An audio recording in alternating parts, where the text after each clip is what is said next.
تو العزیز جو اللہ سبحانہ وتعالیٰ کا نام ہے، ایک نام جس سے متعلق ہم نے متعدد آیات پڑھ کر کے آپ کو سنائے، تو اللہ سبحانہ وتعالیٰ کا ایک نام ہے الاعز.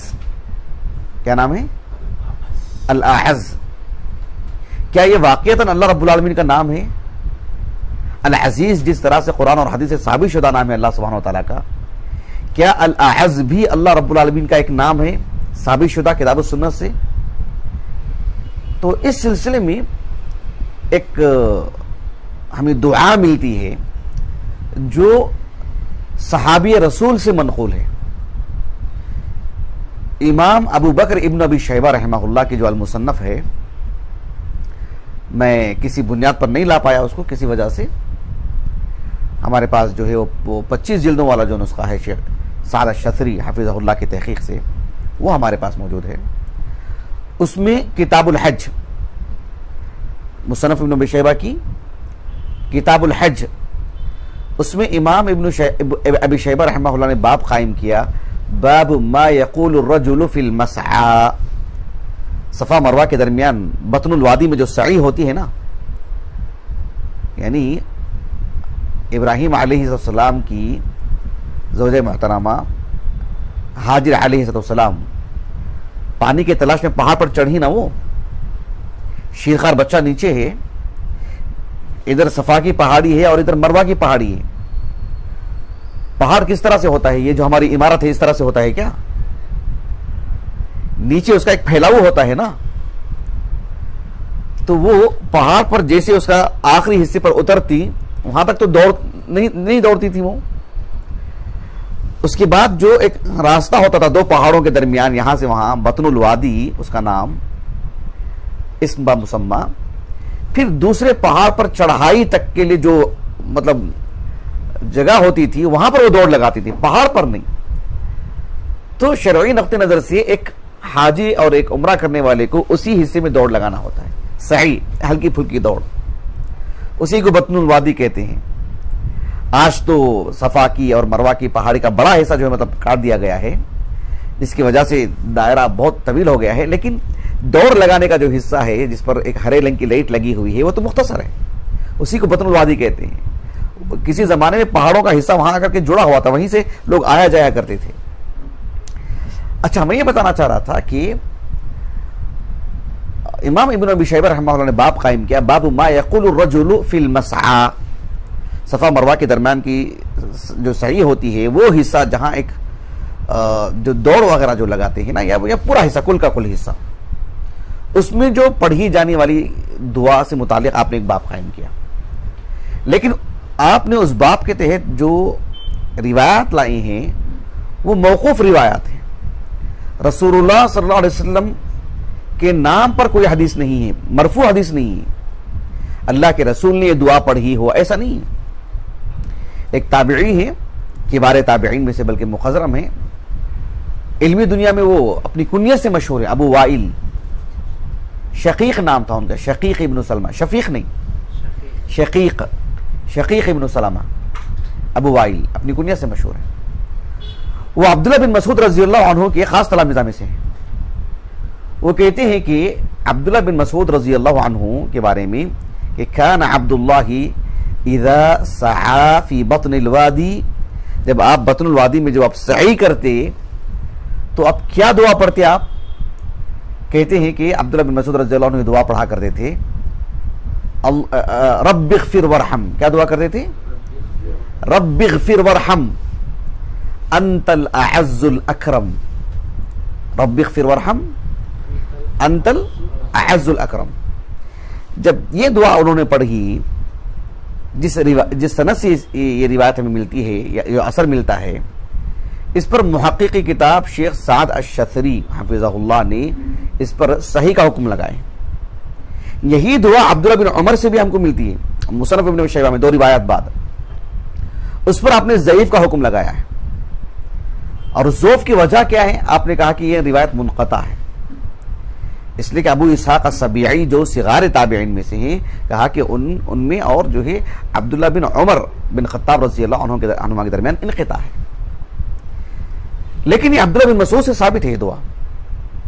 شیخ البانی رحمہ اللہ کی ایک کتاب جس کا بھی میں حوالہ دوں گا ابھی، اس میں آپ نے اس بات کو ذکر کیا ہے کہ عبداللہ بن عمر اور عبداللہ بن مسعود دونوں سے یہ دعا ثابت ہے. اچھا، ایک بات تو یہ بات واضح ہو گئی، لیکن غور طلب بات یہ ہے کہ یہ رسول اللہ صلی اللہ علیہ وسلم نے دعا پڑھی ہے اس روایت سے نہیں ثابت ہے. عبداللہ بن مسعود پڑھا کرتے تھے، عبداللہ بن عمر پڑھا کرتے تھے رضی اللہ عنہم اجمعین. ایسے میں کیا یہ اللہ کے رسول کی طرف منسوب ہوگی یہ دعا؟ تو اس سلسلے میں شیخ علوی بن عبد القادر السقاف حفظہ اللہ، جنہوں نے صفات باری تعالیٰ سے متعلق کتاب لکھی ہے صفات اللہ عز و جل الواردہ فی الکتاب والسنہ، اس میں آپ نے صفت العزہ سے متعلق اس بات کو بیان کیا، کہا کہ وَهَذَا مِمَّا لَا يُقَالُ بِالرَّأْيِ، یہ آپ کے الفاظ ہیں. آپ نے کہا کہ الاعز یہ اللہ سبحانہ و تعالیٰ کا نام ہے، اس لیے کہ صحابی رسول کا یہ کہنا رب اغفر ورحم انت الاعز الاکرم، انت الاعز، اللہ رب العالمین کو یہ کہنا کہ تو الاعز ہے، صحابی اپنی طرف سے اللہ کا کوئی نام کیسے بیان کر سکتے ہیں؟ ظاہر بات ہے یہ رائے کی بنیاد پر بات نہیں ہوگی، اپنی تئی نہیں کہیں گے صحابہ اس طرح کی بات. غیبیات سے متعلق جنت جہنم جو اللہ تعالیٰ کی مخلوق ہیں، فرشتے اللہ کی مخلوق ہیں، جن اور شیاطین یہ اللہ کی مخلوق ہیں، اور بھی بہت سارے آسمان اور زمین کے اندر کیا کچھ ہے، سب غیبی مخلوقات ہیں اللہ رب العالمین کے، جو ہماری مطلب نظروں سے اللہ نے مخفی رکھی ہیں. ایسے میں صحابہ رضی اللہ عنہم اجمعین اللہ کی مخلوقات سے متعلق جو پردے غیب میں ہیں اس پر گفتگو نہیں کرتے ہیں، تکلف نہیں کرتے ہیں صحابہ. غیبیات سے متعلق بات واضح ہو رہی، رب ذوالجلال سے متعلق کیسے گفتگو کریں گے صحابہ، جو کہ غیبی چیز ہے؟ جب تک اللہ سبحانہ و تعالیٰ اپنے نام اپنے اوصاف نہیں بتائیں بندوں کو محمد نبی کریم صلی اللہ علیہ وسلم کے ذریعے سے، وہ ہم تک کیسے پہنچیں گے؟ صحابہ تو مخلوقات سے متعلق گفتگو نہیں کرتے ہیں جن کا تعلق غیبیات سے ہے، اور اللہ سبحانہ و تعالیٰ سے متعلق گفتگو کریں گے. تو یہ مقصود تھا ان کو کہ هذا مما لا يقال بالرأي، کہ عبداللہ بن مسعود کا یہ کہنا کہ انت الاعز انت العزیز انت الاعز، تو اللہ سبحانہ و تعالیٰ کا نام ہے الاعز، جس طرح سے الکریم اللہ کا نام ہے. انشاءاللہ آنے والے درس میں اس کے بعد کا مطلب جس نام سے متعلق گفتگو ہوگی وہ اللہ رب العالمین کی صفت الکرم سے متعلق انشاءاللہ. تو اللہ سبحانہ و تعالیٰ کا ایک نام ہے الکریم، اور الاکرم بھی اللہ کا نام ہے. ہمارے معاشرے میں عبد الکریم نام رکھتے ہیں، عبد الاکرم نام نہیں رکھتے. الاکرم بھی اللہ کا نام ہے، لیکن الاعز اللہ سبحانہ و تعالیٰ کا نام ہے. صحابی رسول کا یہ کہنا کہ انت الاعز الاکرم، الاعز اپنے تئیں کیسے کہہ سکتے صحابی اپنی طرف سے؟ یہ اور بات ہے کہ آپ نے نسبت نہیں دی، آپ نے وہاں کسی کو حدیث بیان کرنا مقصود نہیں تھا عبداللہ بن مسعود کو کہ اللہ کے رسول کو میں نے اسے کہتے ہوئے سنا، کسی کو بیان کرنا مقصود نہیں تھا نا.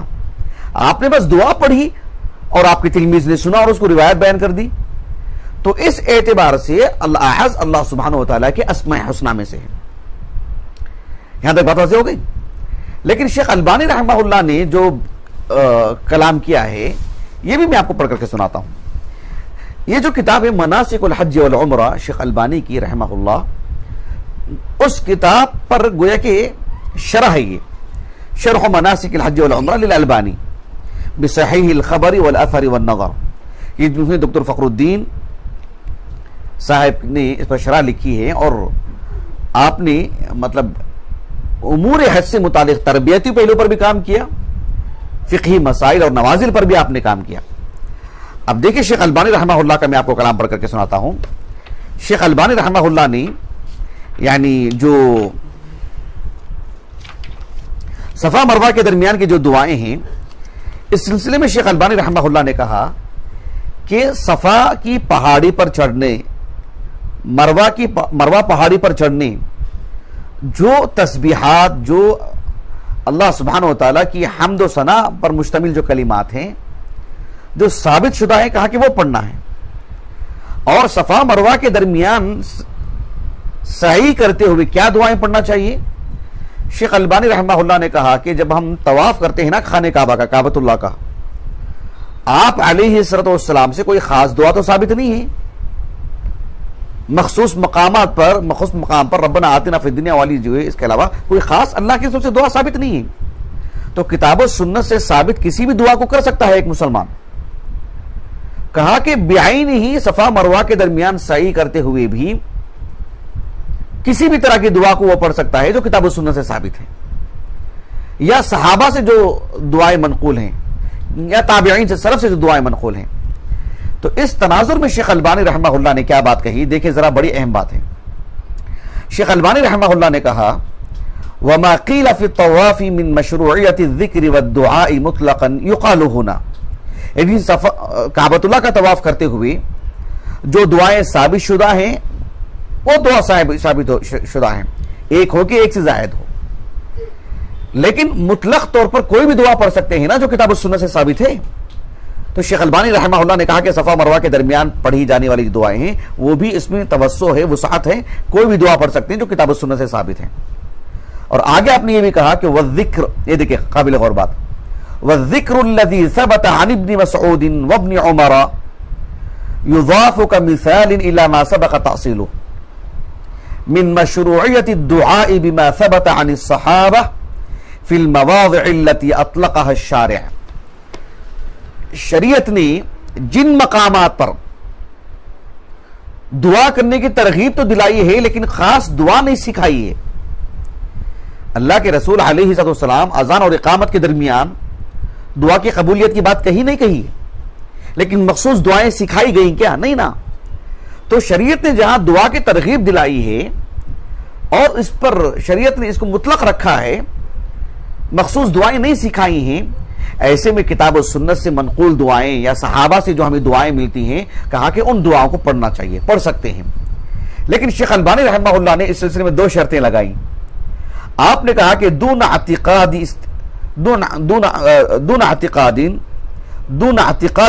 استحبابها بخصوصها، دون اعتقاد استحبابها بخصوصها، یعنی اللہ کے رسول علیہ السلام سے ایک دعا منقول ہو، مثلا اذان کے بعد کی دعا، مسجد میں داخل ہوتے ہوئے پڑھتے جو دعا ہے، اللہ کے رسول سے ثابت شدہ دعا ہے نا، وہ ایک مستحب عمل ہے، پڑھیں گے تو اجر ملے گا اس پر. کہا کہ صحابی سے منقول ہونے والی دعا کو مستحب، اس کو عبادت کا وہ درجہ دینا جس پر اجر و ثواب مرتب ہوتا ہے. تو اس تناظر میں ان دعاؤں کا اہتمام، کہا کہ یہ اعتقاد درست نہیں ہے. اور آپ نے بطور مثال پیش کی عبداللہ بن مسعود اور ابن عمر سے ملنے والی اس روایت کو، رب اغفر وارحم انت الاعز الاکرم. اور دوسری بات آپ نے پیش کی اب التزامها دون غیرها، کوئی شخص صفا مروہ کے درمیان صحیح کرتے ہوئے بس اسی دعا کا اہتمام کر رہا ہے، گویا کہ نبی نے سکھائی ہے. جس طرح سے نبی سے منقول کسی مقام پر کسی وقت پر پڑھی جانے والی دعا ہے، اس کا اہتمام بھی تو ہوتا ہے نا، نبی نے پڑھی ہے نا دعا، نبی نے پڑھی ہے، اور نبی نے پڑھی ہو، نبی نے سکھائی ہو، کسی مقام کو خاص کر کے، کسی جگہ کو خاص کر کے، کسی وقت کو خاص کر کے، اس پر اہتمام درست ہے، مناسب ہے. اگر واجب عمل ہو تو مطلب لازمی طور پر کرنا ہے، استحباب ہو، اس کا درجہ مستحب ہے، تو پھر اس اعتبار سے اس کا اہتمام ہے اس درجے کا. لیکن صحابہ سے ملنے والی دعاؤں کا اہتمام اس حد تک کہ اسی کا اہتمام کسی اور دعا کا نہیں، گویا کہ ہم نے اس کو اپنے اوپر واجب کر لیا جو کہ شریعت نے واجب نہیں کی. یہ مقصود شیخ البانی کو رحمہ اللہ. گویا کہ شیخ البانی رحمہ اللہ کے کلام سے یہ بات واضح ہو رہی ہے کہ عبداللہ بن مسعود اور ابن عمر سے ملنے والی جو دعا ہے رضی اللہ عنہ اجمعین، رب اغفر وارحم انت الاعز الاکرم، گویا کہ یہ مقصود ہے کہ یہ ان صحابہ سے منقول دعائیں ہیں، یہ نہ یہ کہ صرف سندن موقوف ہے بلکہ یہ صحابی ہی کی زبان سے نکلے ہوئے کلمات ہیں. اس لیے کہ عبداللہ بن عمر سے اور بھی دعائیں ملتی ہیں ہم کو، صفا کی پہاڑی پر کھڑے ہو کر کے جو آپ نے دعائیں کی، اور بھی دعائیں ملتی ہیں. تو لیکن شیخ سقاف حفظہ اللہ نے جو خاص طور پر توجہ دلائی ہے کہ انت الاعز، یہ کہنا، اللہ رب العالمین کا ایک نام جو ہے ذکر کرنا، یہ جو ہے چونکہ قرآن مجید میں اللہ کا نام نہیں ہے، الاعز ثابت نہیں ہے، نہ احادیث میں اللہ رب العالمین کا نام الاعز ہے، واللہ اعلم ہماری معلومات کے اعتبار سے، نہ اس کا کہیں اس کا بھی ذکر ملتا ہے جتنی تلاش بسیار کے بعد اس دعا میں ملتا ہے. اور صحابی نے کیسے کہا اللہ کو الاعز؟ تو کہا کہ یہ رائے کی بنیاد پر یہ بات نہیں کہی جائے گی، تکلف نہیں کیا جائے گا، اسے نص کی بنیاد پر اللہ رب العالمین کے لیے کوئی نام جو ہے ذکر کیا جائے گا. اس تناظر اللہ اعلم، اور ذاتی طور پر جو ہے ہمیں اس پر اطمینان ہے. اس وجہ سے میں نے یہ ساری تفصیلات میں نے آپ کے سامنے رکھی.